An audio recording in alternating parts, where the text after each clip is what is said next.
Assalamualaikum warahmatullahi wabarakatuh. Perkenalkan, nama saya Ahmad Izzuddin Saputra. Saya NIM A710170040.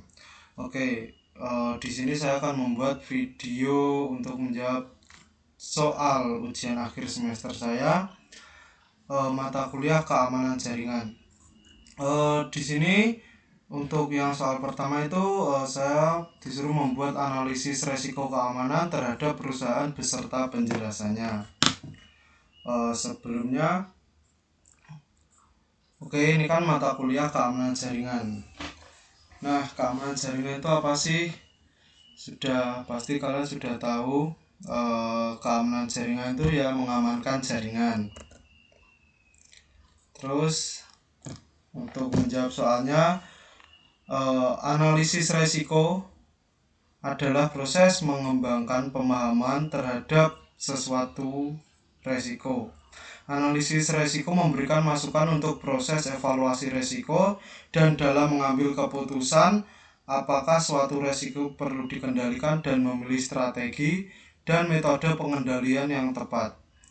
Analisis resiko merupakan bagian dari tahap asesmen resiko dalam proses manajemen resiko dan dilakukan terhadap resiko-resiko yang telah diidentifikasi dalam proses identifikasi resiko. Oke, selanjutnya dalam analisis resiko ini sifat-sifat metode analisa yaitu ada 4: kualitatif, semi kuantitatif, kuantitatif, dan kombinasi ketiganya.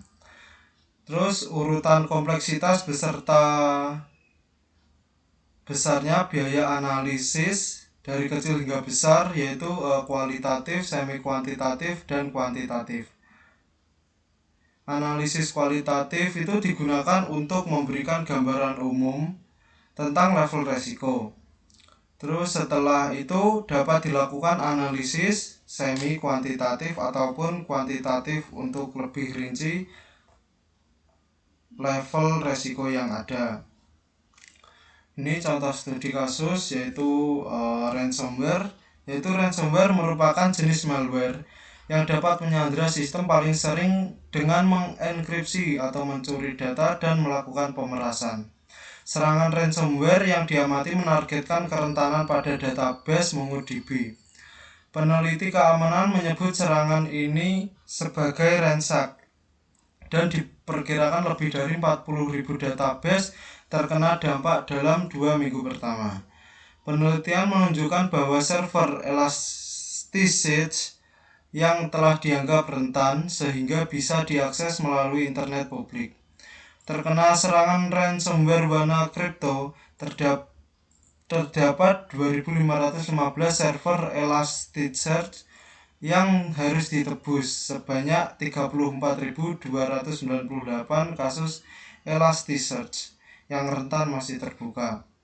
Pada hari selanjutnya, jumlah server yang terkena meningkat lebih dari 5.000. Sebagian besar adalah server Elasticsearch yang rentan terbuka di Amazon Web Service atau AWS. Lalu seluruh operasi perusahaan dijalankan dari layanan aplikasi hosting di perusahaan cloud yang terkelola di California, dari QuickBooks sampai Microsoft Office dan Outlook. Karyawannya menggunakan Citrix untuk terhubung ke cloud dan aplikasi hosting. Perusahaan memetakan cloud sebagai hard drive pengguna. Menurutnya, bekerja pada cloud sangat menyenangkan karena dapat menjaga komputernya tetap kosong dengan layanan yang murah jika dibandingkan menggunakan biaya dengan lebih banyak staf IT. Selain itu, jika membutuhkan support, mereka responsif. Tetapi sebelum malam tahun baru, seorang karyawan membuka lampiran email yang tampaknya merupakan faktur. 30 menit kemudian, tidak ada seorang pun di perusahaan Kasala yang dapat mengakses 4.000 file milik perusahaan yang tersimpan di cloud drive. Setiap satu folder memiliki tulisan help describe yang pada dasarnya penyerang meminta tebusan. Penyedia cloud mengatakan masih membutuhkan waktu hampir seminggu untuk memulihkan semua file yang disandra. Malware tersebut juga mengganggu operasi bagi pelanggan lain di server yang sama. meskipun perusahaannya memiliki backup harian. Tetapi malware yang mengacak-acak file mereka sejenis ransomware yang disebut Tesla Crypt berisi kelemahan pengkodean yang memungkinkan perusahaan keamanan dan antivirus membantu korban mendeskripsi file tanpa membayar uang tebusan. Terdapat forum bantuan blipping komputer yang telah membuat Tesla Decoder yang memungkinkan korban untuk mendeskripsi file yang dikunci Tesla Crypt. Terus berdasarkan studi kasus yang saya angkat pada contoh di atas, saya sebagai konsultan keamanan independen yang melakukan pemeriksaan, maka saya akan membuat sebuah kebijakan cloud computing pada perusahaan yang terdiri dari kontrol keamanan awan, kontrol jera, kontrol pencegahan, kontrol detektif, kontrol korektif, dimensi keamanan awan, manajemen identitas, keamanan fisik, keamanan personil, keamanan pribadi, keamanan data, kerahasiaan, pengendalian akses, integritas, enkripsi berbasis atribut, vulnerability and penetration testing awan, dan yang terakhir enkripsi yang dapat dicari. Oke, untuk kali ini itu soal nomor 2. Jadi saya sebagai konsultan keamanan independen pada sebuah perusahaan, saya membuat kebijakan mengamankan file-file perusahaan tersebut. Untuk yang pertama itu kontrol keamanan awan. Arsitektur keamanan awan hanya efektif jika implementasi defensif yang benar sudah ada. Arsitektur keamanan awan yang efisien harus mengenali masalah yang akan muncul dengan manajemen keamanan. Manajemen keamanan menangani masalah ini dengan kontrol keamanan. Selanjutnya, kontrol jera. Kontrol ini dimaksudkan untuk mengurangi serangan pada sistem cloud, sama seperti tanda peringatan di pagar atau properti. Kontrol jera biasanya mengurangi tingkat ancaman dengan menginformasikan penyerang potensial bahwa akan ada konsekuensi buruk mereka jika mereka melanjutkan. Lalu yang ketiga, kontrol pencegahan. Kontrol preventif memperkuat sistem terhadap insiden, umumnya dengan mengurangi jika tidak benar-benar menghilangkan kerentanan. Autentikasi yang kuat dari pengguna cloud misalnya membuat kecil kemungkinan pengguna yang tidak sah dapat mengakses sistem cloud. Dan lebih mungkin pengguna cloud diidentifikasi secara positif. Lalu kontrol detektif. Ini dimaksudkan untuk mendeteksi dan bereaksi secara tepat terhadap setiap insiden yang terjadi. Jika kontrol serangan, kontrol detektif akan menandakan kontrol preventif atau korektif untuk mengatasi masalah tersebut. Lalu kontrol korektif. Kontrol korektif mengurangi konsekuensi dari suatu insiden, biasanya dengan membatasi kerusakan. Mereka mulai berlaku selama atau setelah insiden. Memulihkan cadangan sistem untuk membangun kembali sistem yang disusupi adalah contoh dari kontrol korektif. Lalu dimensi keamanan awan. Umumnya direkomendasikan bahwa kontrol keamanan informasi dipilih dan diterapkan sesuai dan sebanding dengan resikonya, biasanya dengan menilai ancaman, kerentanan, dan dampaknya. Kekhawatiran keamanan cloud dapat dikelompokkan dalam berbagai cara, yaitu Gartner menamai 7, sementara Cloud Security Alliance mengidentifikasi 12 area yang menjadi perhatian. Lalu broker keamanan akses cloud, yaitu perangkat lunak yang berada di antara pengguna cloud dan aplikasi cloud untuk memberikan visibilitas ke penggunaan aplikasi cloud, perlindungan data dan tata kelola untuk memantau semua aktivitas dan menegakkan kebijakan keamanan. Lalu manajemen identitas. Jadi setiap perusahaan itu akan memiliki sistem manajemen identitasnya sendiri untuk mengontrol akses ke informasi dan sumber daya komputasi. Nah, penyedia cloud mengintegrasikan sistem manajemen identitas pelanggan ke infrastruktur mereka sendiri menggunakan teknologi federasi atau SSO atau sistem identifikasi berbasis biometrik atau menyediakan sistem manajemen identitas mereka sendiri. Lalu keamanan fisik. Penyedia layanan cloud secara fisik mengamankan perangkat keras TI terhadap akses tidak sah, gangguan, pencurian, kebakaran, banjir, dan lain-lain, serta memastikan bahwa pasokan penting seperti listrik cukup kuat untuk meminimalkan kemungkinan gangguan. Ini biasanya dicapai dengan melayani aplikasi cloud dari kelas dunia.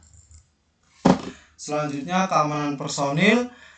Berbagai masalah keamanan informasi yang berkaitan dengan TI dan profesional lain yang terkait dengan layanan cloud biasanya ditangani melalui kegiatan pra, dan pasca kerja, seperti perekrutan potensi, perekrutan keamanan, kesadaran keamanan, dan program pelatihan proaktif. Lalu keamanan pribadi yaitu penyedia memastikan bahwa semua data penting ditutupi, dienkripsi, dan hanya pengguna yang berwenang yang memiliki akses ke data secara keseluruhan. Lalu keamanan data, sejumlah ancaman keamanan dikaitkan dengan layanan data cloud. Tidak hanya ancaman keamanan tradisional seperti penyadapan jaringan, invasi ilegal, dan penolakan serangan layanan, tetapi juga ancaman komputasi awan tertentu, seperti serangan saluran samping, kerentanan virtualisasi, dan penyalahgunaan cloud. Lanjut, kerahasiaan data, yaitu properti yang konten data tidak tersedia atau diungkapkan kepada pengguna ilegal. Data yang dialihdayakan disimpan di awan dan di luar kendali langsung pemilik. Hanya pengguna yang berwenang yang dapat mengakses data sensitif, sementara yang lain termasuk CSP tidak boleh mendapatkan informasi apapun dari data tersebut. Lalu pengendalian akses berarti bahwa pemilik data dapat melakukan pembatasan selektif akses ke dirinya atau datanya dialihdayakan ke cloud. Pengguna legal dapat diotorisasi oleh pemiliknya untuk mengakses data, sementara yang lain tidak dapat mengaksesnya tanpa izin. Lebih lanjut, diinginkan untuk memberlakukan kontrol akses halus ke data yang dialihdayakan, yaitu pengguna yang berbeda harus diberikan hak akses yang berbeda terkait dengan potongan data yang berbeda. Lalu integritas data menuntut pemeliharaan dan menjamin keakuratan dan kelengkapan data. Seorang pemilik data selalu mengharapkan bahwa datanya di cloud dapat disimpan dengan benar dan dapat dipercaya. Ini berarti bahwa data tidak boleh dirusak secara ilegal, dimodifikasi secara tidak tepat, sengaja dihapus, atau dibuat secara jahat. Jika ada operasi yang tidak diinginkan, merusak atau menghapus data, pemilik harus dapat mendeteksi korupsi atau kehilangan. Lanjut, enkripsi. Beberapa algoritma enkripsi canggih yang telah diterapkan ke dalam komputasi awan meningkatkan perlindungan privasi dalam praktik yang disebut crypto threading. Kunci dapat dengan mudah dihapus ketika tidak ada lagi penggunaan data. Lalu enkripsi berbasis atribut ABE. Jadi penyandian berbasis atribut ini jenis enkripsi kunci publik, di mana kunci kerahasiaan dari pengguna dan ciphertext bergantung pada atribut, misalnya negara, tempat ia tinggal, atau jenis layanan yang dimilikinya.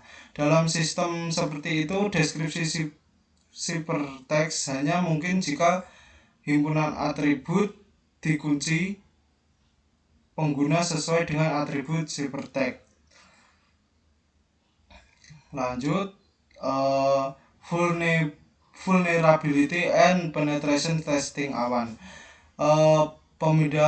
Pemindaian bisa dari luar dan dalam menggunakan produk gratis atau komersil. Sangat penting karena tanpa lingkungan yang keras, layanan Anda dianggap sebagai sasaran empuk. Server virtual harus dikeraskan seperti server fisik terhadap kebocoran data, malware, dan kerentanan yang dieksploitasi. Kehilangan data atau kebocoran mewakili 24,6% dan malware terkait cloud 3,4% dari ancaman yang menyebabkan pemadaman cloud. Pengujian, pemindaian, dan penetrasi dari dalam atau dari luar awan perlu disahkan oleh penyedia cloud, karena cloud adalah lingkungan bersama dengan penyewa lain yang mengikuti aturan pengujian penetrasi dari keterlibatan selangkah demi selangkah adalah persyaratan wajib.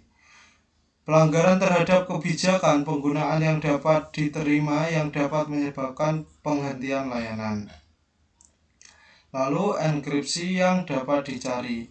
Ini adalah sistem kriptografi yang menawarkan fungsi pencarian aman di atas data terenkripsi. Skema SE dapat diklasifikasikan menjadi dua kategori, yaitu SE berdasarkan kriptografi kunci rahasia dan SE berdasarkan kriptografi kunci publik. Untuk meningkatkan efisiensi pencarian kunci simetrik SE, umumnya membangun indeks kata kunci untuk menjawab pertanyaan pengguna. Oke, terima kasih. Mohon maaf jika ada kesalahan kata. Wassalamualaikum warahmatullahi wabarakatuh.